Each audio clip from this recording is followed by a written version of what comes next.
in cadowga cad ee ku dhahaan anigu cadowgaagii baan ahay inuu mar walba ka wanaagsan yahay saaxiibka beenta ah ee cadowga kaaga xun saaxiibayaal soo dhawaada waxaan ahay Cabdishakuur Maxamed Xarbi iyo barnaamijkeennii sawiraanta dhiirigelinta runtii halka sawir wuxuu u dhigmayaa in ka badan 1000 eray haddaba saaxiib haddii ay tahay markii koowaad nala socoto fadlan subscribe dheh una dhiirigeli oo nagu soo biir si aad mar walba noqoto qofka ugu horeeya in nala socda waqti ayaan ku siinayaa oo subscribe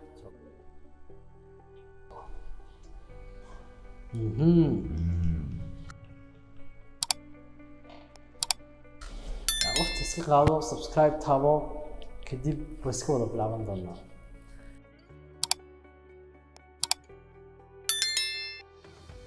aad ayaad u mahadsantahay haddaba sida aad u taabatay subscribe oo nagu soo biirtay haddaba barnaamijkeena aan si toos u gudubno waxaa halkan inooga muuqda nin maaragtay la daalacay inuu hal boqos qaado oo maaragtay aad u tamayr xagga ninka kalena uu yahay nin xoog weyn oo muruqiisa marka dhisan yihiin saddex boqosna markaas oo hal gacan iyo hal garab saabuus runtii taas waxay muujinaysaa noloshan in aad maaragtay markastoo aad problems iyo aad face garayso oo xaliso in aad waayo arag noqonayso in aad noqonayso qof strong ah oo markaasi diyaar u noqon kara inuu kuwa kalena markaas waajaho waa sida nin kiim ciyaara oo marka ugu horeysa maaragtay sidoo kale iskaga yar tamayar maalmo kadib waxaa horta isagoo murqa yeeshay waxaa laga yaabaa maalinka koowaad inaan birta koowaad ba qaadi karin in yaroo bir ah oo ama murquhu xitaa xanuunaya xitaa hadduu qaado maalinka labaad saa hadduu ku wado maalmo kadib wuxuu maalinkoo dhan bir u qaadi karaa xitaa isagoo waxba u noqonayn xitaa murqihiisa iyadoo markaasi yimaado marka noloshan waa inaad naftaada cariso oo aad tababarto si aad u noqoto mid awood badan noloshu waxay abaal marisaa dadaalka waxaana zero mark siisaa cabashada micnaheedu waxay tahay haddii aad dadaal badan tahay waxaan ku leeyahay bariyo halkaa ka sii wad waayo markastoo aad dadaalkaaga aad kordhiso maalin walba maxsuul cusub ayaa kugu soo kordhaya taasoo keenaysa in maalin walba wax kuu qabsoomaan xagga dhinaca kalena haddii aad tahay qof cabasho badan leh wax kastaaba kaaga beerdaroobayaan wax kasta aad uga fogaanayso cabashadaas foosha xun leh aad mar walba ku sheegayso cabashadaas aad oranayso waxaan ma qabsoomayaan ma suuroobayso ma awoodo waxaas dad hore ugu hagaagi weeyay noocaas taas ayaa keeni karta in markaas wax walba aan ku qabso marka noloshu waxay mar walba abaal marisaa qofka dadaalka badan mar walba noqo qof dadaal badan noloshaada waxaad ka ilaalisaa inay ku maamulaan tagtadii noloshaada ku dhaaftay yani ku maamulin marnaba xasuusaha wax hore oo ku dhaafay oo kaa khaldamay dadkoo dhan way khaldamaan Mark Zuckerberg ma ahayn shirkadiisii ugu horeysay maaragtay Facebook Bill Gates shirkadiisii ugu horeysay Microsoft ma ahayn Jack Ma shirkadiisii ugu horeysay ma ahayn Alibaba Group dhammaantood waxaa jiray tagtooyin ka horeeyay guulahan ay gaareen taasoo markaasi failures oo ahayd oo maaragtay aanay ku guulaysan laakiin maxay sameeyeen iskuma xidhin waxyaabihii paaska ahaa ee soo dhaafay iskumay wareerin xasuusahooda waxba iskuma wareerin waxay ka dhigteen experience ay ku gaaraan guusha ay doonayeen inay gaaraan marka mar walba waxaa iska ilaalisaa in wixii tegay ay markaas ku maamulaan waxaa iska ilaalisaa negative thoughts-ka maskaxdaada ku hayso waxaa jira erayo aan wanaagsaneyn oo inta badan virus maskaxda naga galaa caqliga naga galaa taasoo ah ma awoodid dad hore waxaan ku daalay waxaan ma qabsoomi karaan xog hore kaaga horeeyo haddii wax samayn lahaayeen ka samayn lahaa no waxaasoo dhan ilaa adigu waxaad tahay qof ka duwan dadka kale oo dhan waxaad tahay qof unique ah waxaad u qaban kartaa qaab unique ah waxaad ku soo kordhin kartaa qaab unique ah oo wax loo qaban karo marka marnaba ha isku xidhin yaani ku maamulin negative thoughts iska ilaali weligaa yaani ku maamulin lacagta waa la waayaa waana la helaa labadaba way dhacdaa marna waad waayaysaa marna waad helaysaa weliba waxay u badan tahay markaad qof dhalinyaro aad tahay oo aad doonayso inaad u socdaasho dhanka ujeedadii guud aad lahayd inaad fuliso hadafyadii aad lahayd waxay u badan tahay inaanad helin lacag iyo resource kugu filan laakiin ha isku xidhin ha lugtaa iskaga dabrin oo odhanay markaan lacag intaa la eg helo ayaan hawshan qabanayaa laakiin waxaad tiraa hawshan waan qabanayaa si aan u gaadho hadafkaygii ujeedadayda marka lacagtu iyadoo cararaysa kaa daba imanaysa that's the one I'm telling you iska ilaali fikradaha dadka kale ka aaminsan yihiin ee adiga ku maamulaan. fikradaha dadka kale ka aaminsan yihiin inay noloshaada go'aamiyaan. dadka qaar ayaa ka aaminsan inaad tahay qofkan ugu wanaagsan adduunka. dadka qaar ayaa ka aaminsan inaad tahay qofka ugu xun adduunka. qof kasta ma qancin kartid. qof kasta kuma qancin kartid qofka aad tahay. mana aaminsan kartid waxa aad aaminsan tahay. weligaas ku maamulin. weligaa ku maamulin fikradaha dadka kale ka aaminsan yihiin. guul ayaad gaaraysaa haddii aad maskaxdaada ka saarto dhammaan waxa aad ku sheegay.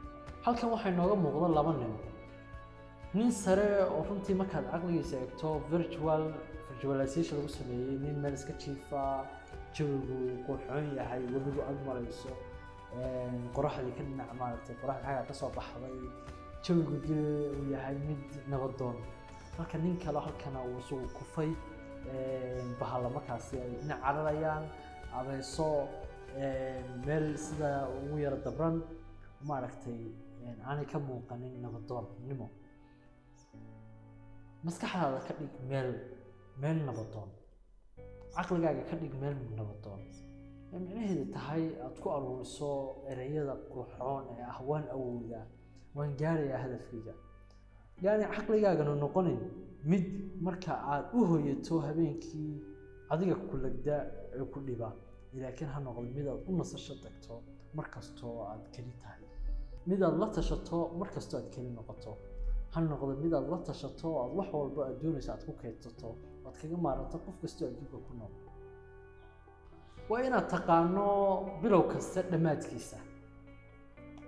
sawirkan waxaa inooga muuqda nin intuu gurigii oo dhan rinjiyey dabeetana meeshii ugu dambeysay markuu dhex taagnaa intiisii una ay harsan tahay. hadduu halkan u dhaafana rinjigii markaas u dhex baabaynayo. habliheenu markay guryaha masaxayaan kama soo bilaabaan albaabka, waxay ka soo bilaabaan koonaha kale si ay markaas ay ugu masaxayaan ilaa maan albaabka xagga uga baxaan. haddii ay albaab ka soo bilaabi lahaayeen waxay markaasi koonaha kale ay iman lahayn, waxaana adkaan lahayd inay ka baxaan. waayo waxay garanayaan bilowga dhammaadkiisu noocu noqonayo. hawl kastood markaa leedahay ha noqoto mid aad garanayso inaad sawiran karto dhammaadkeeda noocu ay kaan karto. runtii wax weyn ayay ka anfacaysaa. sawirkan wuxuu noo muujinayaa nin miskiin ah oo nin wax u dhiibayo, isagana uu selfie sawir ah ku galayo. runtii anigu ma taageersanay fikradda waxaa sheegaysa. habdhaqanka noocana anigu ma ihi qof taageersan, runtiina waa sidaan u badannahay. waa caado fool xun oo iminka inagu soo kordhay runtii intii ay social media awood yeelatay. warma waxaad wanaagga iyo farxadda kaga doonaysaa ilaahay subxaanahu wa tacaala mise bini aadan ayaad kaga doonaysaa? iyadoo ay tahay in dadka lagu dhiirigeliyo inay sadaqa la baxaan, waxaa jirta qaabab kale oo aad uga duwan oo runtii aad u asturan oo markaa dadka loogu dhiirigelin karo inay markaa sadaqa la baxaan. ma qofkii aad $100 u dhiibtay, qofkii aad $50 u dhiibtay, ma qofkii aad $10 u dhiibtay aad sawir kula gelaysaa $50. runtii aniga lama qurux badno, ma ahan wax ila wanaagsan. runtii markaan wax la baxayno gacanteena midig gacanteena bidix, siduu nabigeenu sallallahu alayhi wasallam sheegay. aan isku dayno mar walba in sadaqa la baxayno inay noqoto mid aan dad badan xitaa haddii dadku ogaanayaan. haddaad doonayso dadka inaad ku dhiirigelisana siyaabo badan oo aad ku dhiirigelin kartaa jirta dadka, adigoo maaragtay qofkii soo wada bandhigay wixii aad la baxday oo dhan aad soo wada bandhigay.